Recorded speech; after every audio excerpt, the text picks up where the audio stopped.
The Korean oak leaves are definitely one of my top favorites at the moment. I love them not only because of its unique color, but also its ability to present a beautiful red tone as it ages. What we're trying to do here is to emulate a life cycle of a plant so as to make them more realistic. Once you start to think in that direction, it opens your mind to so many more possibilities. Let's begin. So I'm going to start off by preparing our wire. This is a 24 gauge white wire, and I'm going to trim them into various lengths. One, and then a shorter one and a longer one. Okay. And then I'm going to just set them aside first. So the colors that we'll be using for our Korean oak leaves will be the juniper green, cream tones, egg yellow, and claret. So I'm going to go ahead and just pull the colors out.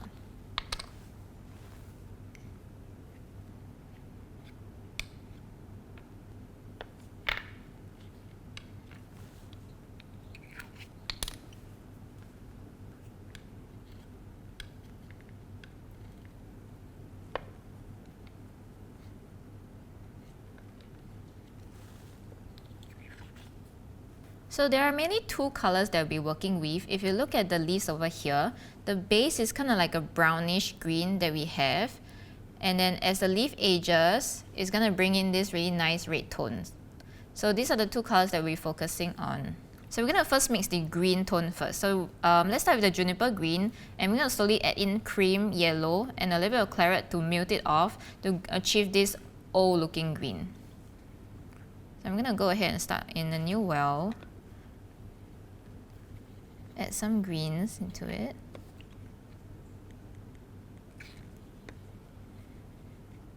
I'm going to swatch as I go along so you can see how the green evolves from its primary color into the final tone that we're looking for. Bring out my paper towel. So this is the original green that we have. I'm going to add some cream into it.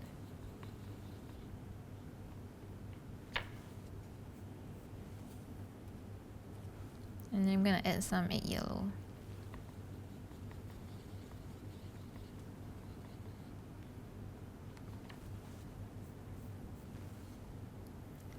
So you're definitely most welcome to use this green if you want your leaves to have a brighter shade of green. But I'm going to go further down the line to achieve a different tone.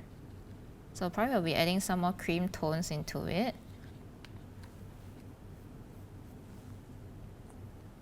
Okay, and then I'm going to try to melt this guy. So if you do not want to spoil this well of colors, you can just grab some of them, bring it to the next well, and then you can start adding some of the red tone. So what the claret does is it immediately melts the green. So you just kind of cancel each other out because they're complementary colors. So this way you will be able to achieve something that is like dirty looking. So I'm going to swatch it here. Can you see that? So it immediately goes into a very dull old green. And if I were to compare this and what I have here, this is a lot more yellowish. So I'm going to go ahead and pull some of my egg yellow, just a little bit at a time, to change up this color.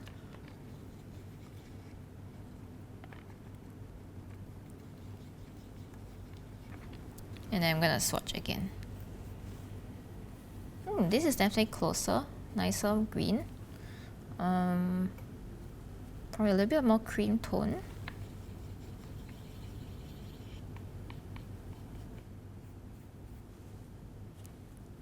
And then I'm going to tone it down a little bit more.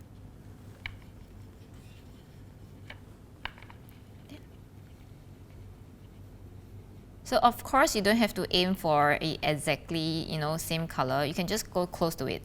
Even if I like a certain color, I can never replicate the color twice. So after adding some cream tones and claret, you can see this is a lot closer to what I'm looking for. It's like a golden dirty green. So I'm happy with this. I'm gonna just keep the color to this well. And now I'm gonna use another brush to mix the red tone. So I'm gonna start off with the claret in this well.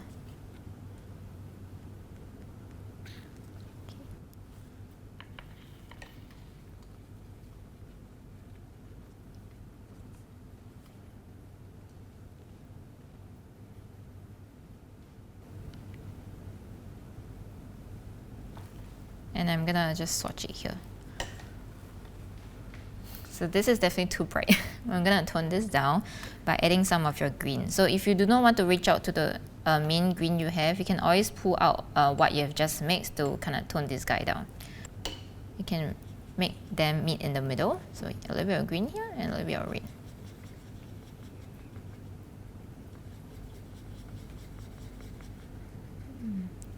Getting redder, which is great. Okay, and let's just try out this color. This is pretty good.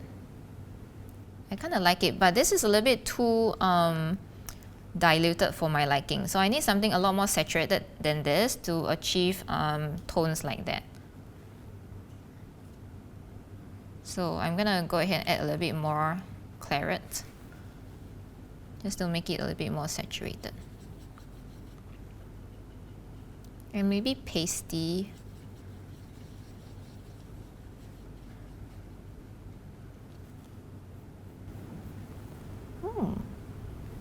This definitely looks nice. But I'll probably just tone it down a little bit more. So a bit more green. I'm gonna grab all of these. Let's see what we have. I think this is a closer one that I'm looking for. So I'm gonna just go ahead with this. I'm gonna try on one leaf first and see what we get. And if you're unhappy with it, we can go on and on mixing the colors. So you want to keep your brushes separate. So one brush for the green and one brush for the red tone. So I'm gonna set the one red tone aside. So this is our green over here. Because we're adding two colors onto the leaf, you want to make sure that you plan well. You don't want to just drown this entire leaf in green and then try to add a little bit of red by the side. It will just kind of drench everything up. So you want to just plan well, add some green, maybe about 3/4 up this way, and leave some space for the red tone to come in. And I'm going to flip it around and do the same to the back. Now I'm going to go into my red tone.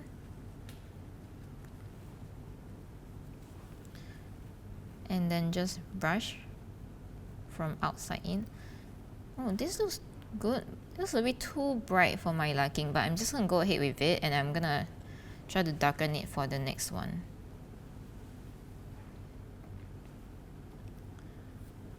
Okay. Red. And now I'm going to bring in my veiner. And I'm going to vein this guy. So place it right in the middle. Then press it.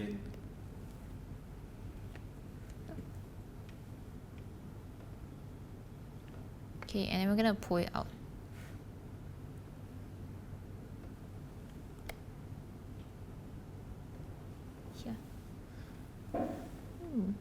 Nice. I'm just going to let this dry by the side while we work on the second one. So this red was a little bit too much for me.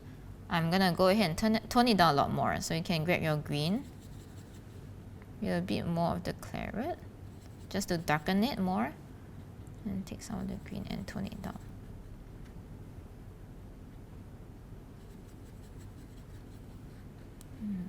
So let's see how this looks. Oh, so this is definitely a lot darker, maybe a bit too much. So I'm going to bring back some of my claret to make it into a rosier shade.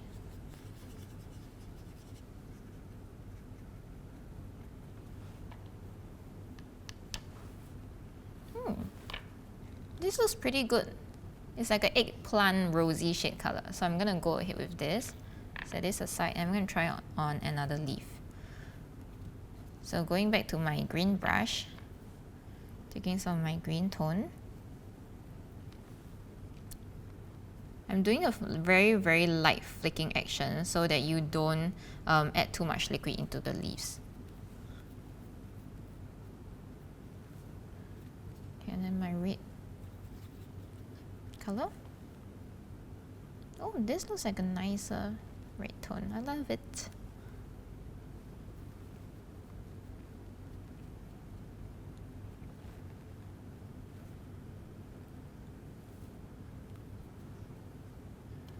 Then I'm gonna vein this.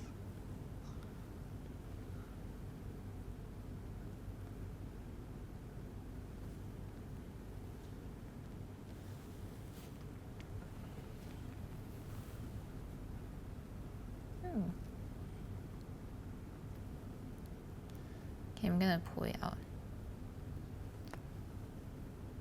So if you want a certain shape for your leaf, you can get a former, or what I do most of the time is I just let it lean on something that I have, and it will then hold up its shape. So same goes for the previous leaf. If it's still soft, you can always just allow it to lean on something, and that way it will just hold up that shape as it dries. So now we are pretty much done with the normal looking leaves. I want to introduce to you guys some leaves that are pretty much really aged and broken. So they tend to have a little bit of holes in them. Either the caterpillar bit it or it just kind of like gets old, and that is what happens. So I'm gonna try out on a bigger leaf so you can see. So if your board is dirty, go ahead and get a piece of kitchen towel and clean it up. Always work with a clean surface. So I'm gonna go maybe just all the way, just leaving about 1/4 untouched.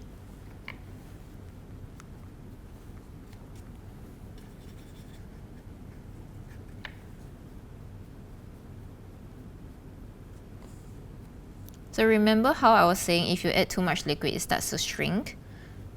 That can be something that you can use to your advantage. So if you want a leaf to be really aged and broken, you can go ahead and add a little bit more liquid on the side here on purpose, so that when it strings very naturally, and you'll be able to see that in your leaf once it dries. So this part over here is definitely over drenched. Too drenched. And then what I'm gonna do next is to create those little holes, because those little holes represent old age, so you want to add some red tone on it as well. So with my brush, I'm gonna just gently tap on my palette so that I only get a little speckle of red color, and I'm just gonna randomly dot into my leaves this way. And flip it over. You can also do the same to the back.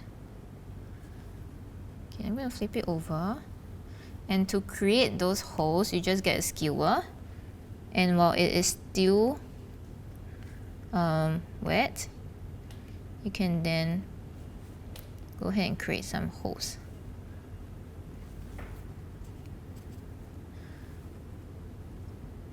Make it a lot more obvious by putting more red tone into it. And then this part where it's really drenched, you can get your skewer and pull it apart.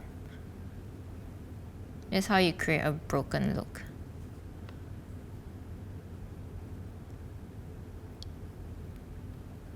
Here.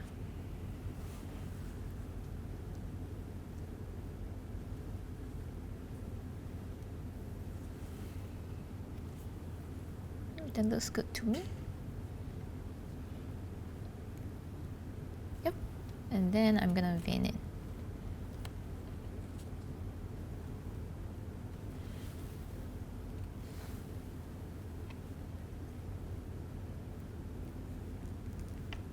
You can always lift it up, and if the broken edges are not good enough for you, you can also use your fingers to tear it.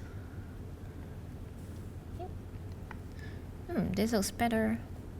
You can also fold the leaf in the middle, just right down its spine to create a movement. And So that's a broken leaf for you.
And now we are ready to vein it.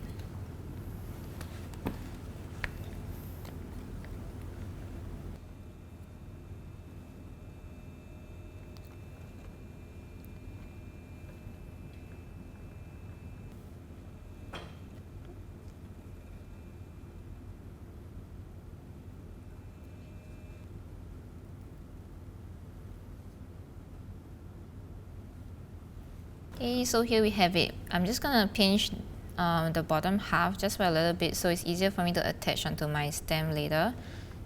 You can always just bend the top a little bit if you want to.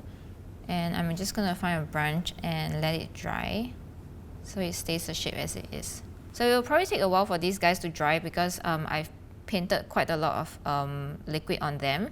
So after they are dried, then we'll be ready to put them into branches. So now these guys are dried. These are the leaves that I made ahead of time. So we're ready to attach them onto our stem now. I'm going to pull out the wires that we first cut.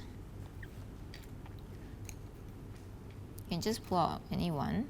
I always bend my wire just ever so slightly. And I'm going to start attaching the leaves. So probably start with something bigger so it's easier to see.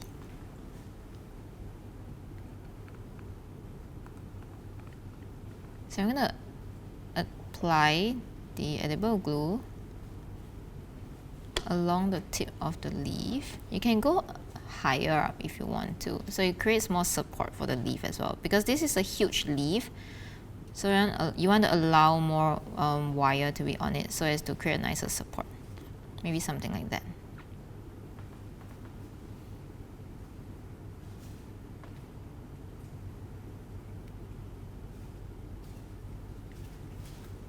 So the wires can go kind of like halfway up the leaf, or you can go even just 1/3.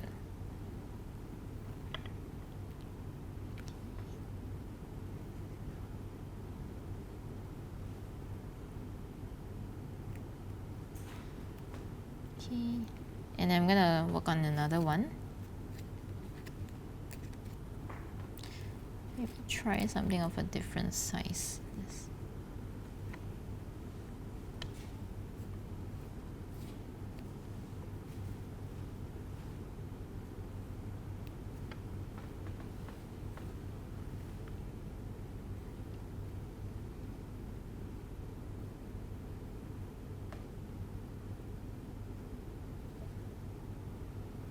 Okay, I'm gonna move on.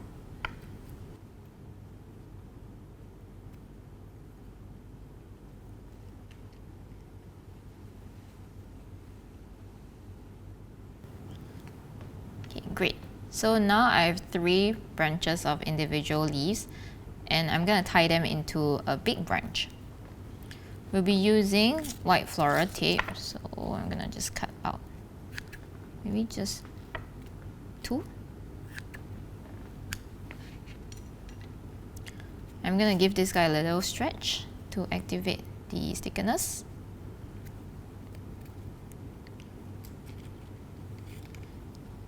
And I'm going to give this guy a little bit of bend. So you can go ahead and mix and match. So I'm going to try out tying these 2 leaves together.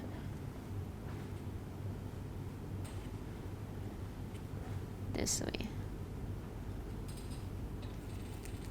Start here. Start tying them. As you move down the stem, you can always add in another leaf, so your branch has more than 2 leaves. And now I'm going to add in another leaf, so I'm going to probably bend it a little bit. Just try different directions.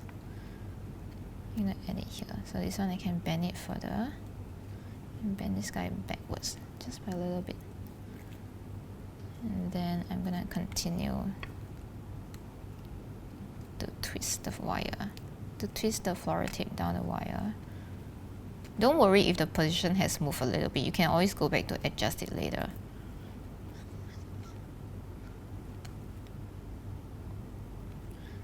Okay, so this has shifted a little bit, so I'm gonna move.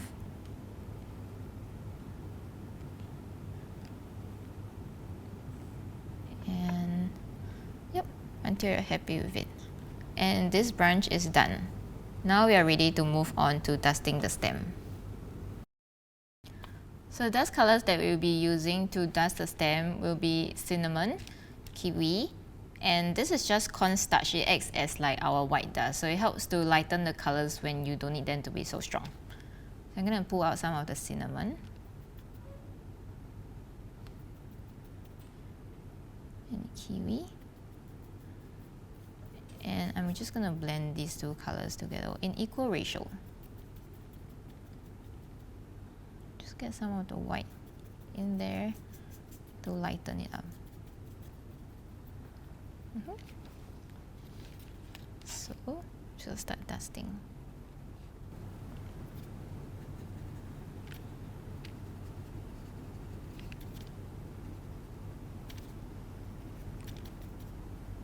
So you can see the white wire is definitely standing out from the leaf. So you can go ahead and get your dust color and just try to conceal it by dusting some dust colors on it. That way it looks a lot better.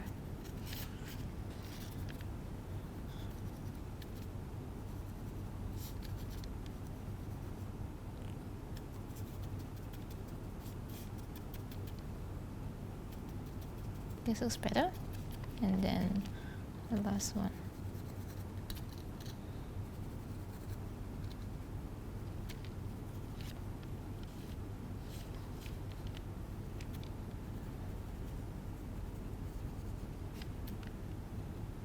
Yep, and there you go. So this is a completed branch for the Korean oak leaves. These are some of the leaves that I've done. So you can see some of them I've created a lot more tears in them. And for others, I've kept them as green as a baby leaf. So what most people do when they're making leaves is they make them as fresh as they can. But with this new concept in mind, you will be able to make them more realistic, and that will really elevate your entire cake design.